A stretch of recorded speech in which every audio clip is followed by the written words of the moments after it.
سلام زي خبركم تخاتلتي إريتريان ميديا نيتورك زينا وشتن وطعن عيزنا لكم قريبنا زلنا سليمان عثمان عبد مس بيتروس منقسينا رستا زينا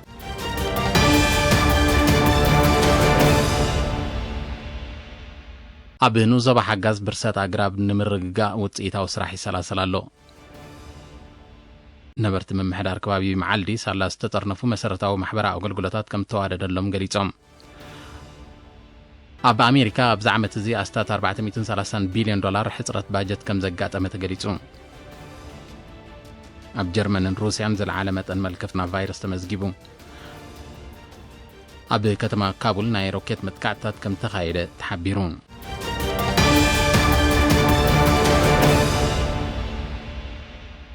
زرزر زينا أبالات بعل سلطان مقوطار هبت قربن استاذ قدامن أب نوزبا حقاز مثل حزبي تحبابيرهم برساتا قراب نمقتا وطئيتا وسراح يتسلاسلو كم زلو قليتهم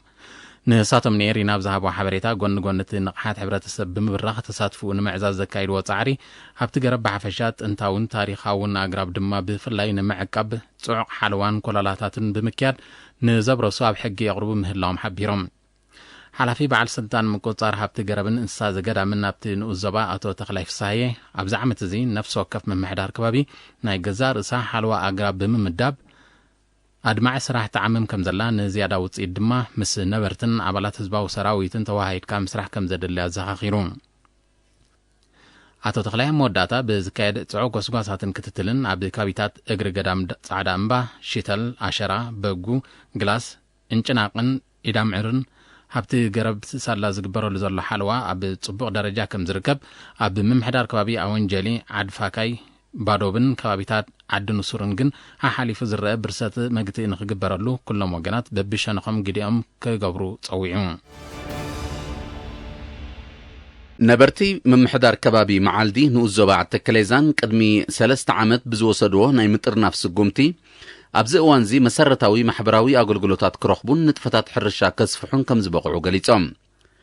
كاب مباقتا كساب كالاي درجة زي تزرقحي أقلقلوت تمرتي كومون أقلقلوت عنان زي 6 ماين تواريد اللهم كم زلو زي حبر وهابتي رئيتو نزبالت أقلقلوت حسرتات تنتكالات كمالا أزاخيرهم بتصادفو كومز تسرحت بيت تمرتي كساب 310 تمهارو كم التأنقد اتسترغ بحبريتا ينتصر بعلمويات عنا منسي محمد آدم حدوق بوغنو ابتم محدار كبابي أقلقلوتات قدامي ردئت حكمنا تملالستي حمومات فوسا حضور حمامات كم زوها بمتكاس أقلقلوت كتابة كنكن قدمن دحرن حرسي زي جمر اللقونتات كمتاچا الزغاخيروم محدار كباب معالدي 26 كيلومتر نشانخ مبراقاوي أتصادف نؤزوبا عتكليزان تركب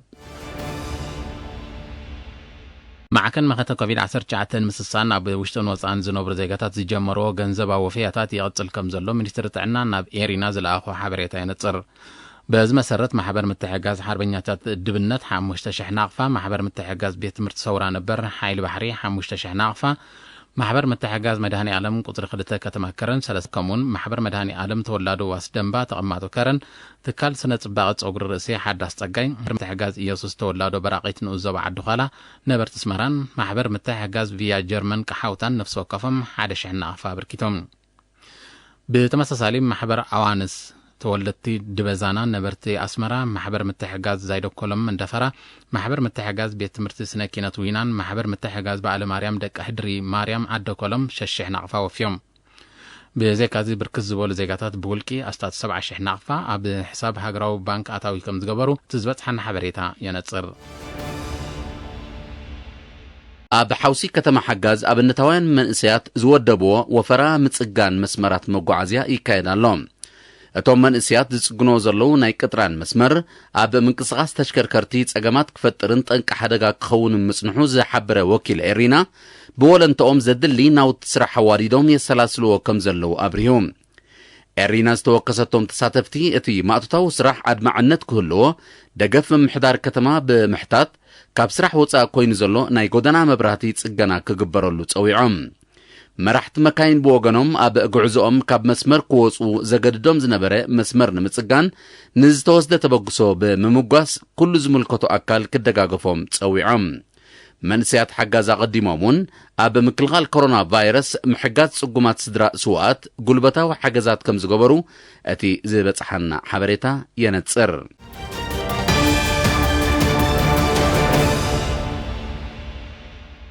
ኣብ ዜና ወጻኢ ኣብ ኣሜሪካ ኣብዚ ዓመት እዚ ኣስታት 430 ቢልዮን ዶላር ሕጽረት ባጀት ከም ዘጋጠመ ጸብጻብ ቤት ጽሕፈት ግምጃ ኣሜሪካ ኣፍሊጡ። እዚ ኣሃዚ ምስቲ ኣብ ዝሓለፈ ዓመት ዘጋጠመ ሕጽረት ክነጻጸር እንከሎ ብልዕሊ 25 ሚእታዊት ከም ዝዛየደ ኣብቲ ጸብጻብ ተጠቒሱሎ። ቀንዲ ጠንቂ ናይቲ ባጀታዊ ሕጽረት ለብዒ ኮሮና ቫይረስ ንምቁጽጻር ብዝተወስደ ተረርቲ ስጉምትታት ኣታዊታት መንግስቲ ብልዑል መጠን ስለ ዘንቈልቈለ ምዃኑ ተገሊጹ። እቲ ተሪዮ ድሕሪ ካልኣይ ውግእ ዓለም ኣብ ውሽጢ ሓደ ዓመት ኣብ ባጀት ኣሜሪካ ካብ ዘጋጠመ ሕጽረታት እቲ ዝዓበየ ኮይኑሎ። ኣብ 2020 ጠቕላላ ሕጽረት ባጀት ኣሜሪካ ልዕሊ 3 ትሪልዮን ዶላር ከም ዝበጽሐ ቁጠባዊ ጸብጻባት ይሕብሩ። ኣብ ጀርመን ኣብ ዝሓለፈ 24 ሰዓታት ኣስታት 30,000 ሰባት ኣብ ሩስያ ድማ ልዕሊ 28,000 ሰባት ብኮሮና ቫይረስ ከም ተለኽፉ ተገሊጹ። እዚ ኣሃዚ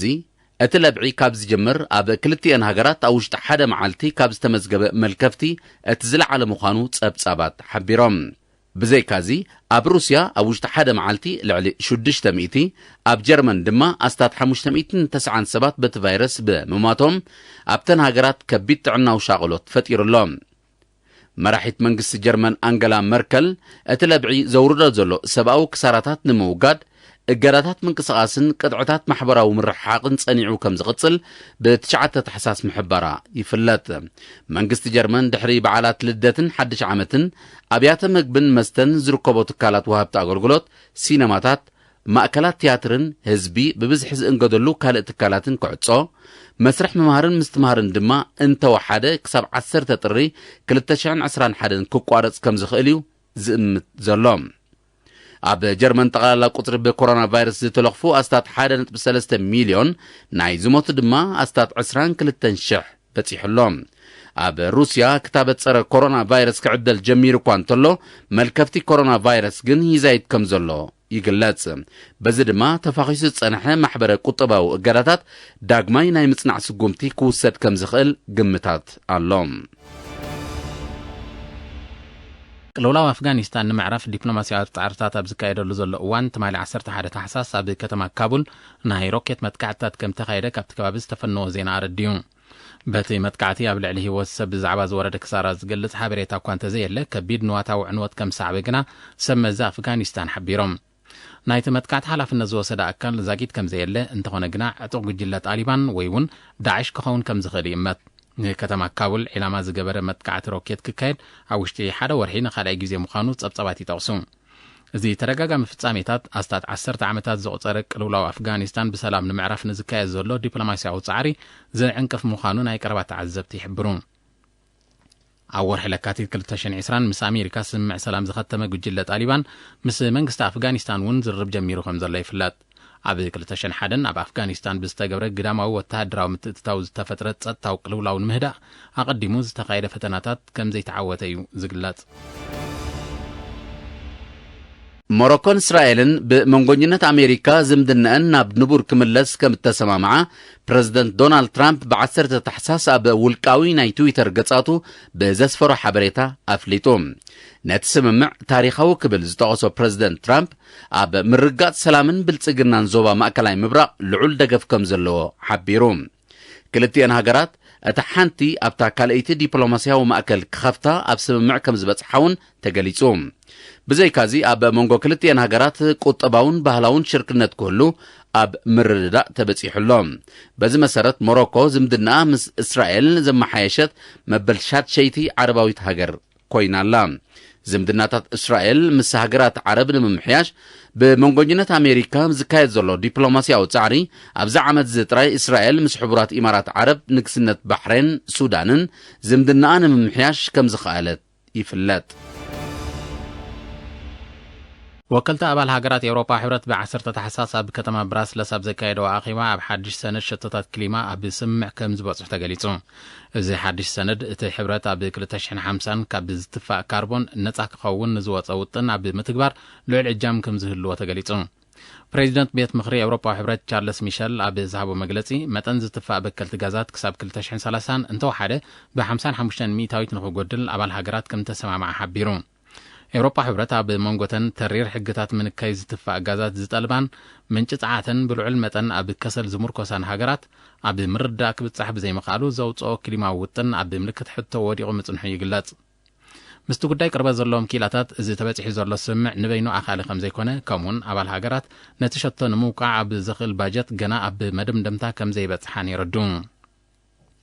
ምውሳኽ ዓለማዊ ሙቐት ካብ ቀንዲ ጠንቅታት ክሊማዊ ምምዝባላት ምዃኑ ዝሕብሩ ኪላታት ተዓውዲ ዝትፋእ በከልቲ ጋዛት ብምንካይ ንምቁፅጻሩ ዝግበር ጻዕሪ ከሒሎም ዝጽውዑ ዘለዉ ሓያሎ ሃገራት ኣብ 2050 ካብ ምትፋእ ካርቦን ነጻ ክኾና ዘኽእል ውጥን ኣውፅአን ይስርሓ ከም ዘለዋ እኳ ይገልጻ እንተለዋ ጸብጻባት ምክትታል ብከላ ግን መጠን ዝትፋእ ጋዛት ልዕሊ ዝኾነ እዋን ዓሪጉ ከም ዘሎ እዮም ዝሕብሩ በዚ ድማ እቲ ዝወፅእ ዘሎ ፖሊሲታትን መብጻዕታትን ዲፕሎማስያውን ፖለቲካውን ሃልኪ ጥራይ ኮይኑ ከይተርፍ ከም ዘስግእ ማዕከናት ዜና የቃልሓ ኣለዋ ብኸሊፋ ሓፍተር ዝምርሑ ኣብ ምብራቃዊ ሸነኽ ሊብያ ዝንቀሳቐሱ ተቃወምቲ ወገናት ዝሓለፈ ሰሙን ዓጊቶም ኣብ ትሕቲ ቁፅፅሮም ዘእትውዋ መርከብ ቱርኪ ነፃ ከም ዝለቐቕዋ ተሓቢሩ እታ ናይ ጽዕነት መርከብ ብዘይ ፍቓድ ማያዊ ግዝኣት ሊብያ ብምጥሓሳ ንዝተበየነላ ገንዘባዊ መቕጻዕቲ ድሕሪ ምኽፋላ ነፃ ከም እተለቀት ዝሕበር ዘሎ ሚኒስትር ጉዳያት ወፃኢ ቱርኪ ሃገሩ ብተቃወምቲ ወገናት ሊብያ ንዝተወስደ ስጉምቲ ዓጸፌታ መልሰ ግብሪ ከም እትህበሉ ከጠንቅቕ ጸኒሑ በዚ ድማ ኣብ ሊብያ ሓድሽ ወታደራዊ ግጭት ከይክሰት ተሰጊኡ ምጽንሑ ይግለጽ ኣብ ሊብያ ቀዲሙ ካብ ዝተበጽሐ ዲፕሎማስያዊ ምዕባላታት ዝሓሸ ውጽኢት ክርከብ ልዑል ተስፋ ተነቢሩሉ ዘሎ ኣብ መንጎ ክልቲኦም ተቐናቐንቲ ወገናት ዝተበጽሐ ስምምዕ ምቁራጽ ተኽሲ ዛጊት ጸኒዑ ከም ዘሎ እዩ ዝግለጽ ከም ኣካል ተስምምዕ ክልቲአን ወገናት ናብ ግንባራት ዘኽትትዎ ሰራዊት ክስሕቡ ዝተጀመረ መስርሕ እውን ብጽቡቕ ይቕጽል ከም ዘሎ ይሕበር